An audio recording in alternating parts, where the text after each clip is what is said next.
Hello again, this is 6.6.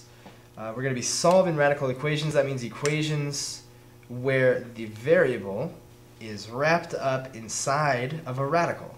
We have a radical around the x or the y or whatever variable we're solving for. And we have to deal with that. We have to get rid of that radical so that we can isolate the variable, which is always what we're trying to do. So we're going to use inverse operations to isolate the variable, as we always have. And then one of the things we're going to do is check for extraneous solutions. Okay? So let us begin. Let's say we have the cubed root of 2x plus 7 equals 3. How do I get that x outside of the cubed root? Because as it is, I can't subtract 7 because that's not really 7. You know, that 7 is got to be, it's got to go through this function of the cubed root first. And I can't divide by 2 because of the same reasoning. So how do I unlock this variable? How do we get it out of there? Well, if it's not completely obvious right away, I'm going to suggest that we cube both sides. We take both sides to the third power and see what happens. Okay, and see if that undoes it. Well, cubing something, taking something to the third power just means take the thing that you're cubing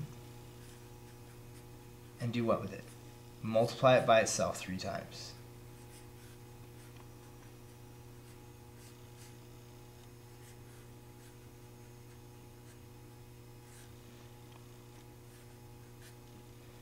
Okay?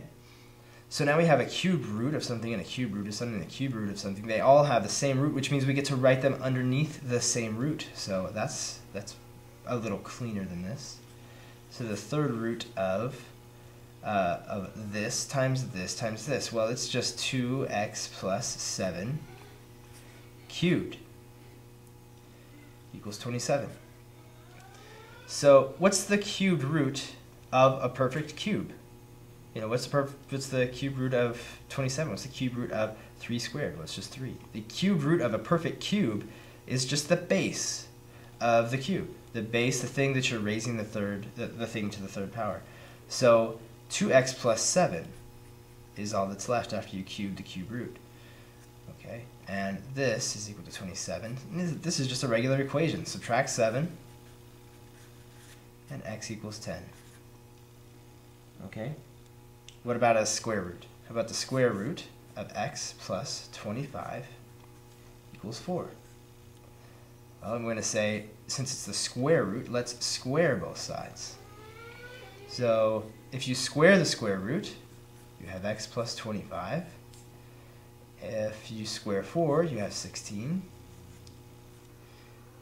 Subtract 25 from both sides, and you get x is equal to negative 9.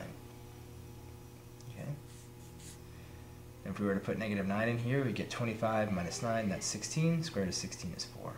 Okay. Now we're going to check for extraneous solutions. That's solutions that we do all of our work, we find the solution, but it actually doesn't work out. And that happens basically because we are using squaring. We're going to square things. What does squaring do? It turns negative things into positive things. And so if our answer was supposed to be negative, but we're squaring, it's positive, it's a little funny sounding, but the end of the story is that we just need to check our solutions when we're using even roots and even powers. Okay?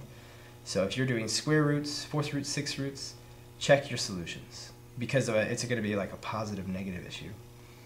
So let us start with x plus 1 equals the square root of 7x plus 15. Okay, now so far these problems, and this problem included, they're already set up nicely because the square root, or the radical, is on one side by itself. And that's what you'd really like to happen if at all possible.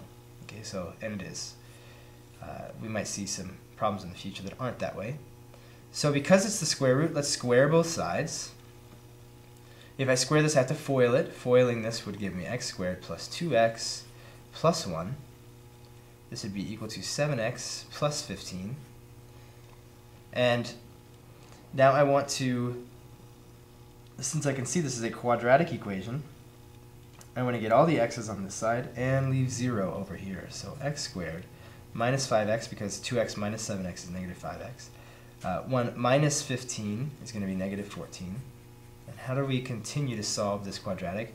Fastest way, if we could think of it in a reasonable amount of time, some way to factor this, that would be the best, fastest way. And let's see, maybe this will work. I'm going to suggest x minus 7 and x plus 2.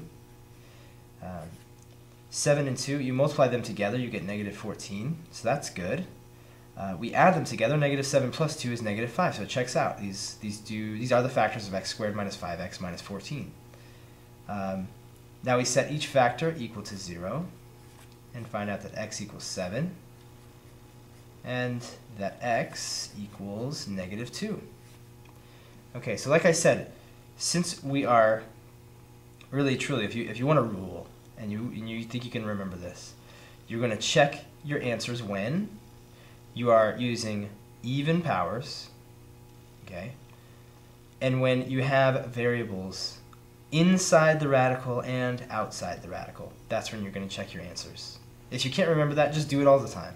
Every time you do a problem, check your answer.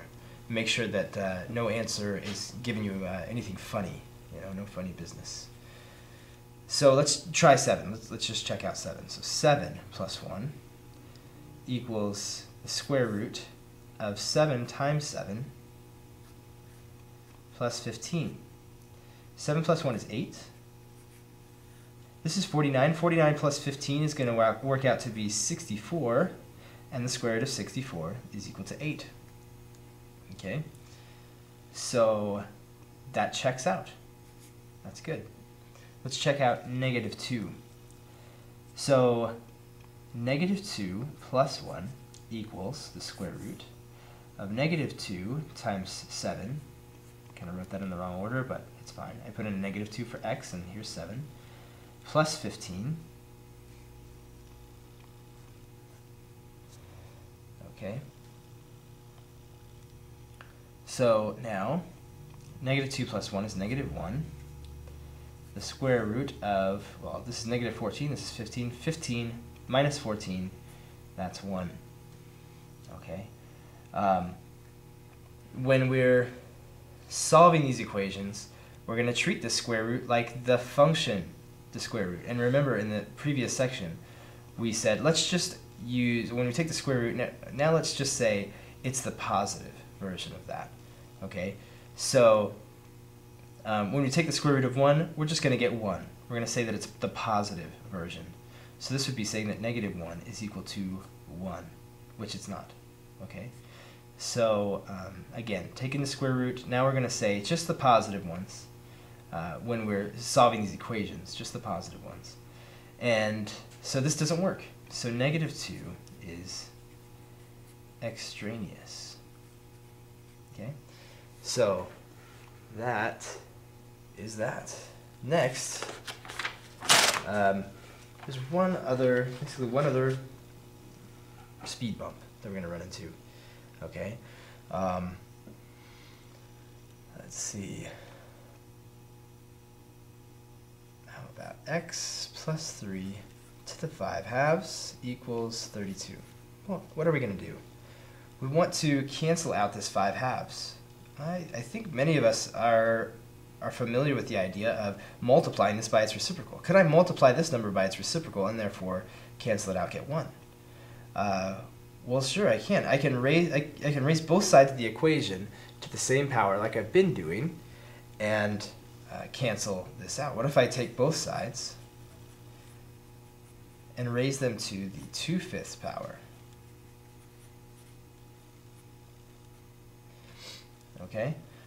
Well, then this is going to cancel. That 5 halves times 2/5 is going to be 1. X plus 3 is equal to, and I'm going to rewrite this a little bit, 32 to the 1/5 to the second power.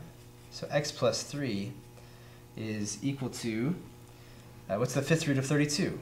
What's the number times itself 5 times it's 32? That's 2. So 2 squared. X plus 3 is equal to 4. X equals 1. Okay, so I found my solution. That's when you have rational exponents. To cancel out the rational exponent, just raise it to the reciprocal of that rational exponent. Okay. Here's another challenge. How about the square root of x plus 2 plus 1 equals the square root of 3 minus x? Okay. Well, what do I do? Because I have radicals on both sides. Usually I would just have them on one side. But let's just move forward. Let's try it out. We're going to square both sides. Well, what happens on this side? We square the square root, we get 3 minus x. But over here, we're going to have to FOIL this out because it means this thing times itself twice, right? So the square root of x plus 2 plus 1 times the square root of x plus 2 plus 1 plus, let's make this a big old plus and a 1. Okay, so what's the square root of x plus 2 times the square root of x plus 2? Well, it's just x plus 2. The squaring the square root undoes the square root. Then the square root of x plus 2 times 1 plus the square root of x plus 2 times 1, that's 2 of those. 2 times the square root of x plus 2. Then 1 plus 1, that's 1. Well, we still have a radical. Now what are we going to do? We still haven't gotten x outside of the radical. But we kind of did. We did right here. We got this x outside. So that's good news. So why don't we isolate this radical, and we'll do it again. So we'll have 2 times the square root of x plus 2 is equal to, well, let's see. We'll get a negative x. We're going to subtract x from both sides, so we'll get negative 2x. And then we'll get 3 minus 1 minus 2. So 3 minus 1 is 2. And then minus 2, and you'll get 0. So just negative 2x on this side. So let's divide by 2 on both sides. And we'll get the square root of x plus 2 equals negative x. Square root of x plus 2 equals negative x. What do we do to get this guy outside the square root? We're going to square this side and therefore square this side. So x plus 2 is left equals negative x times negative x is positive x squared. And so now we've got a quadratic. So x squared minus x minus 2 equals 0. X, let's see, minus 2 times x plus 1 equals 0. So x equals 2, x equals negative 1. Okay? So let's try checking for extraneous solutions. So if I put a 2 into the original equation is square root of x plus 2 plus 1. We have to do this quickly because I'm running out of time here. Equals the square root of 3 minus x. Okay, so let's put in a 2. 2 plus 2, that's going to be 4, so the square root of that is 2. 2 plus 1, that's 3. If I put in, let's see, then I put in a 2 here, the square root of 3 minus 2, well, that's the square root of 1, and that's just 1. So over here I have 3, and over here I have 1, so 2 does not work. Okay, that's no good. What about 1, or negative 1? If I put in a negative 1, I get 2 minus 1, that's 1. Square root of 1 is 1, plus 1, that's 2. 3 minus a negative 1, that's 3 plus 1, that's the square root of 4, that's 2. So this checks out. Okay, I'll see you in the next one.